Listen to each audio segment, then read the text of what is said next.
Welcome to Community Conversations. I'm your host, Doris Ballard. This program is available on Concord TV's Channel 22, on demand at yourconcordtv.org, on our YouTube channel, as well as on iTunes as a free podcast. My guest today is from the Pope Memorial SPCA, and she is the relatively new Director of Development and Marketing. And with that, I'd like to introduce you to Lori Taylor. Hi, Lori. Hi. Great to have you on the show. Thanks for having me. Very excited. Good. Well, we're excited to have you. Now, 8 weeks you've been with Just the about, SPCA. yeah. And in your beautiful new facility that Absolutely. is 2 years old. Yeah, we're pretty much. celebrating 2 years in probably about a week. So, yeah, we'll be talking about that. Okay. But let's hear all about you. You have a very interesting background. Yeah. Talk about, well, you were in the corporate world. Yep. You did work for nonprofits as well, the Leukemia and Lymphoma Society. Yep. But talk about your work with rescuing companion animals. Sure. So I originally, I come from the for-profit world, as you said, but I got involved in animal welfare starting in 2009. I was a graduate student at UNH and completely stressed out and did the absolute, probably worst thing at the time for me, but it turned out to be the best. And I adopted a puppy, a rescue from Tennessee, who I thought would keep my stress level calm or make it more calm. And it was a balance of school got easier, puppy training got a little harder. So really, but realized there was a significant need for voices for the animals and kind of jumped on from there. So I helped establish another local nonprofit in New Hampshire regarding Southern rescues, and then spent some time volunteering with the Manchester Animal Shelter, and kind of bounced around a little bit and have found myself at the Pope Memorial SPCA. So you kind of gotten into the rescuing of animals and continuing your career in that with the SPCA by kind of serendipitous. Yeah, absolutely. Because you wait for your studying for your MBA, and which is applicable, I may add, to a nonprofit. Most definitely. Right. I focus on strategic management and marketing and kind of business creation, so this works very well in the new role.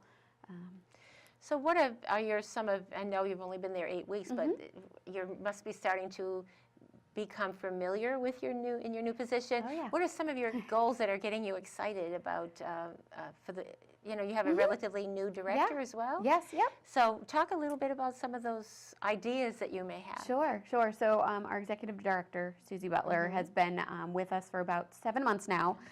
So we're a new team coming in, working with those who've been there for quite a while, so they know the industry inside and out.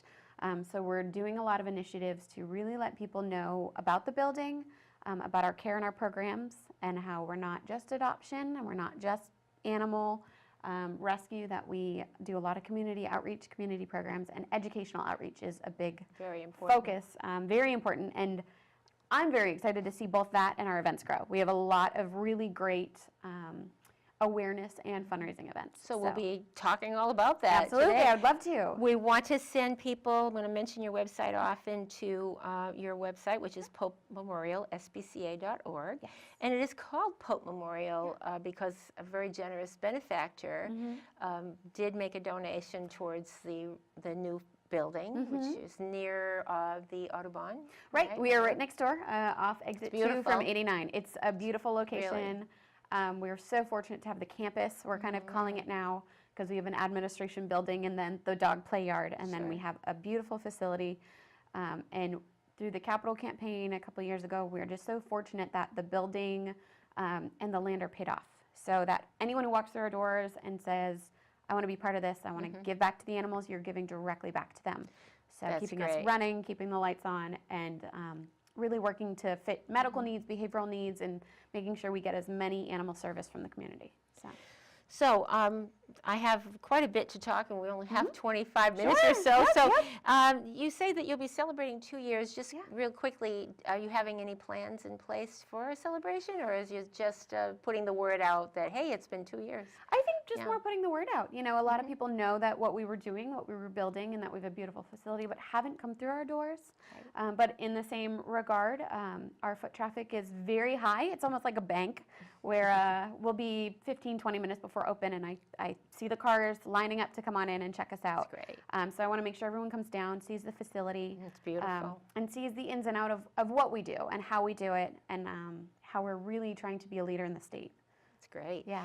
You're open Tuesday 12 to 5, Wednesday 12 to 7. So you're closed Monday and Thursday? Almost. We're closed Monday and Wednesdays. Oh, wait, I Yep. had that wrong. Okay, all right. So, yep, Mondays and Wednesdays we are closed. Every Right. other day, so Tuesday, Thursday, Mhm. Friday, Saturday, Sunday, we're 12 to Oh. 5. But Thursdays, we do stay open later at the evening until 7. Oh, all right. Sometimes we just find that after work, popping over, seeing who's at the facility kind of works well with scheduling. So. Okay.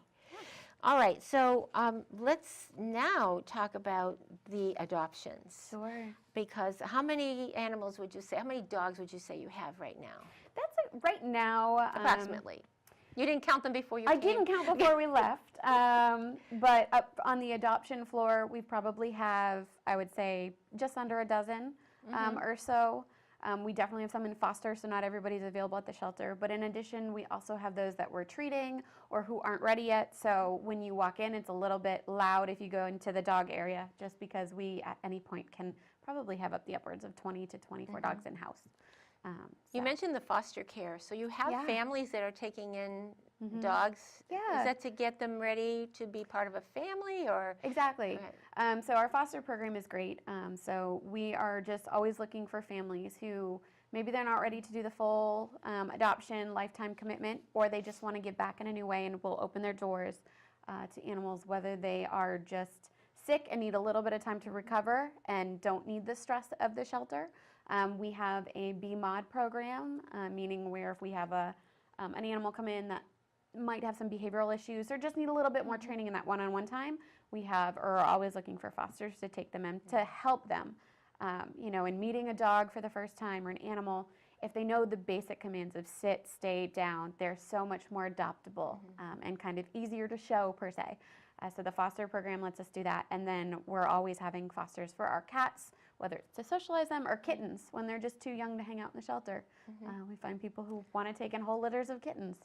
So you have a shortage of kittens now. We had cats, Yeah, right?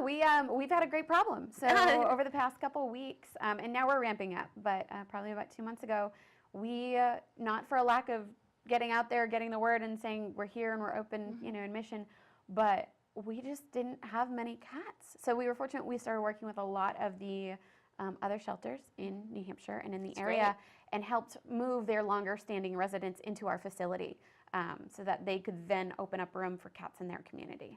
Good. So, yeah. If you're just tuning in, this is Community Conversations. I'm your host, Doris Ballard. It is a program created by and produced by Concord Community TV, or Concord TV.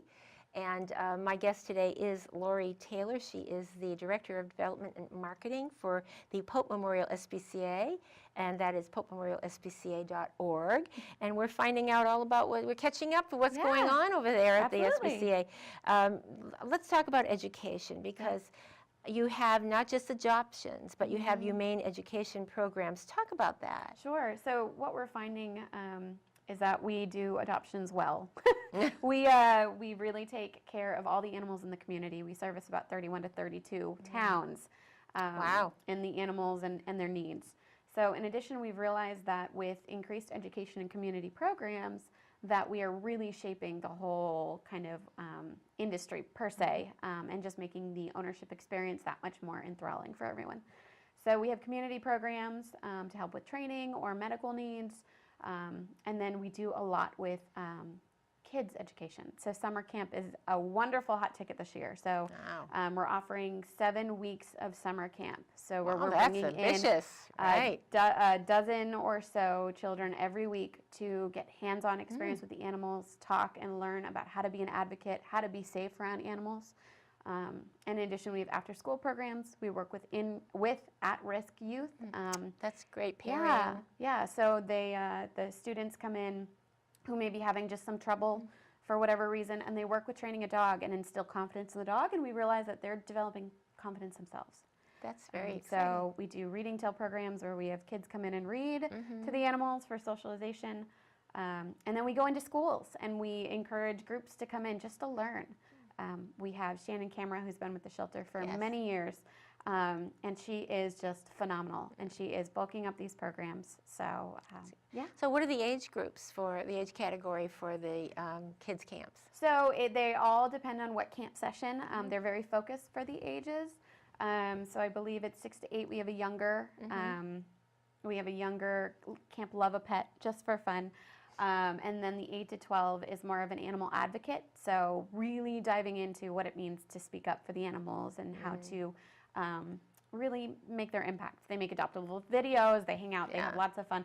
And then we have an older camp for those who are interested in learning more about getting involved with the animals, whether it's to be a junior volunteer at the shelter, ages up to 15, or maybe a career someday. So we bring in vets and local people in the industry to talk to them. I'm sure there are a lot of kids out there who think they might want to be involved, Absolutely, become a vet or be involved with grooming, or just they love animals. Exactly, right? You have some upcoming events, and I do want to talk about that. But with adoptions, how often do people come in and maybe there's not a good match for their families? And how do you determine if that is a good match, especially around the holidays? Yes. I would think around the holidays you have, let's get a puppy or a dog. Exactly. How do you find the right dog and pet for the right family? Absolutely.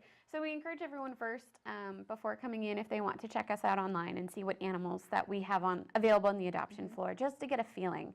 We put out descriptions, and we say what the ideal home we feel might work.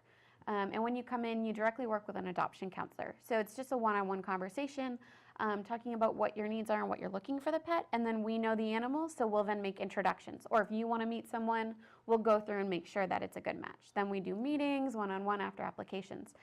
Now if you come in and there's not a match, or you don't immediately fall in love with who we have, but you're still interested, everyone is welcome to fill out an application online or inside. And then we'll go through the full approval process, and then we'll keep it on file for a couple months. So if the right match comes along, you're the first to be known. How many employees do you have at the SPCA? It's a great question. We have, when you total everyone up, we're about a staff of 18. So, but most individuals are part-time. So it really lends to the needs of the shelter, where the animals need to be cleaned and cared for every morning, then interacted with in the afternoon, cleaned and cared for in the evening, and then we have our administration staff who keeps it running, or the events going, or the volunteer program moving. And that's where I was going next, the volunteer program, before we go into your upcoming events, which are exciting. So talk about how many, I'm amazed at how many volunteers and hours you get for volunteers. So every year we have a great load of new volunteers, but annually we'll see a couple hundred come through our doors and dedicate their time.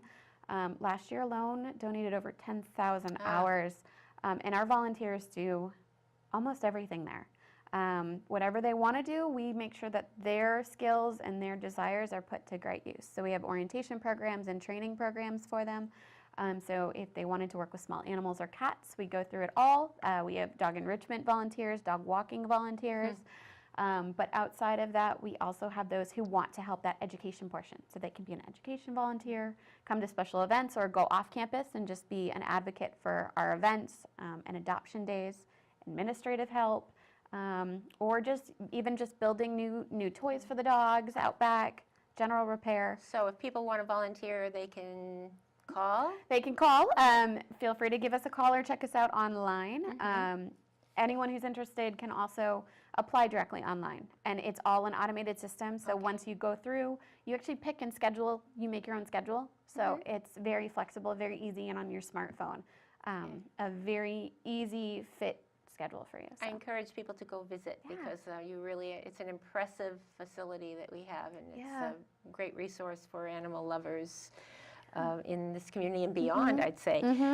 So it's PopeMemorialSPCA.org, and if you're just tuning in, I think by now you've probably guessed that my guest is from Pope Memorial SPCA, and it's Lori Taylor. She is the Director of Development and Marketing there, and only 8 weeks but always you already seem like you've been there 8 years. I kind of feel like I have. Yeah, no, I kind of, I'm starting to get the hang of every ins and out, missing some things along the way, but excited to learn. And Good. Just really excited to take the next step into really diving into our events and our kind of our fundraisers. So. You're leading me right over to where Fabulous. I want to go next. Oh, to I the like it. event. What a team. All I right. like it. Rabies microchip clinic on Yes. April 23rd. How Yeah. important is that, and what is it all about? Sure. So April 23rd from 10 to 12, we're opening the shelter doors for the community to bring their cats and dogs in for their annual rabies vaccination. And if they're not microchipped, the service is available.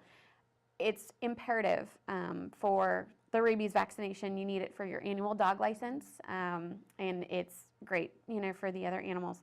But the microchipping, if your animal ever gets lost, you then, when found, can go to any veterinarian, any animal shelter, any police department, and they have a chip scanner. So it's the size of a grain of rice. And it doesn't hurt them. It doesn't hurt them. It's implanted right between their shoulder blades. It's harmless, doesn't hurt them, and it's basically the identification is like an RFID tag, but it's all logged online. So should you have someone babysitting or dog sitting your dog and they get out and they end up 18 towns over, 18 states over. Do you see that happen every now We and then? do, we do. That's so sad when For you different have your reasons. pet leave. When a cat just gets out through that door or, gets its way throughout the window because the birds or something look so enticing or, the dog digs under the fence, we see it all. And just whenever an animal comes in, it's one of the very first things that we do, monitor their health, and we check for that tag. Right. Yeah.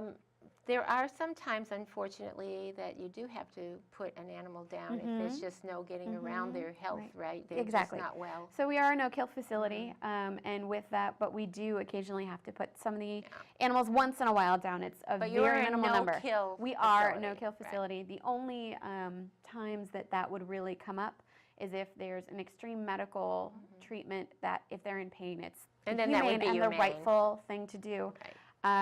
And on the very, very, very rare occasion, if a behavior is just modifying the dog and we can't help it and calm it back down and bring it to a level that it's comfortable and happy, then we go through it. great. But yeah, our numbers are very, very low, and we're so excited to be no-kill and very progressive in those kind of manners. So it's great. exciting. Yeah.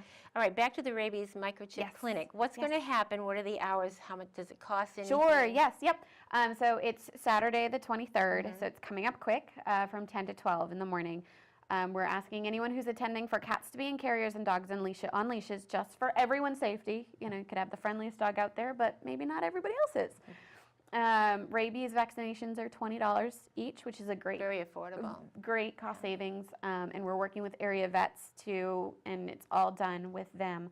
And microchips are $25 a piece. As I said, probably the most imperative thing for the safety of the animal. Sure. For when they get out, they're going to come back home. So. And so how often do you do that? Once a year? We hold them throughout the year. So this is the Okay. second one since I've come on. So I believe right now is the critical time, as most of the towns and cities around here will be doing dog licensing. Right, and you have to license your dog. I Yes. hear that a lot. Most with the definitely, City yep. clerk in Yep. Concord is people don't realize or forget. Yep, and Concord residents who come on down, we will be doing dog licensing for just a small additional fee. So you wouldn't even have to go to the town hall after you receive the Great. rabies All vaccination. right. So we can take care of that too for our Concord residents. All right. A fun one, fun. It's Yes. Pause for Compassion Brunch. Yes.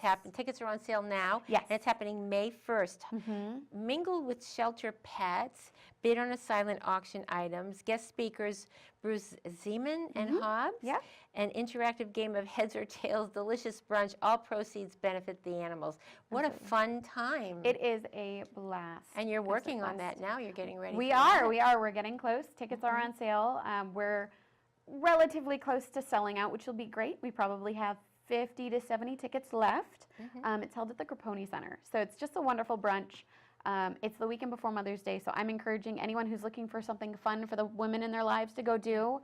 Everybody loves brunch, so coming on down. A nice gift for mom for It's Mother's fabulous, Day. and it gives back to the animals. So the first hour is a social hour with our animals. So we'll have pet therapy teams and adoptable animals. Last year we were fortunate to have kittens and puppies. This year we're hoping to do the same, maybe a couple appearances from other dogs. We have over 100 silent auction items from local merchants. That's great. And escapes and experiences, and then brunch, and then our guest speakers Bruce, Zeman, and Hobbs. Hobbs is his little dachshund, who is a domestic violence survivor who was rescued. So Bruce and Hobbs now have a nationally syndicated radio show, and they are all about animal advocacy, and excitingly, they just released their first book. So they are going to be talking about their experience and how we can really get involved, and how you don't have to be a radio personality or an author, but really just how everyone can do their part and learn a little bit more about what's going on. So it'll be a really exciting event. All right, how can people help? I mean, you get a lot of your funding from donations, so they can go on your website, of course, and there is a membership, Archangels, I love that. Yep. So we have SPCA members, those who want to leave a lasting impression. We do have the planned giving and our legacy group, and that's, again, how we got the building and the land, so that we know that all donations go directly to the animals, which is imperative. And then we have online giving, monthly giving. You can sponsor a cage through the Archangels. You can do a personalized granite brick on the memory walk. So really leaving your name. And then we have a wish list. So we are always looking for items for the care. Wish list. It is. Well, everyone says something different. They either want to give us the paper towels and the cleaning solutions, or they want to, really feed the animals. So every little bit helps. Everything helps. And if it doesn't directly help our animals for one reason or another, we have a pet food pantry. So anything that we can't use or aren't getting around to it, we put in our food pantry, and we feed over 80 families a month and keep the animals in their home through that program. That's wonderful. So all the donations, everything helps. Absolutely. So let's go over just a final few minutes here.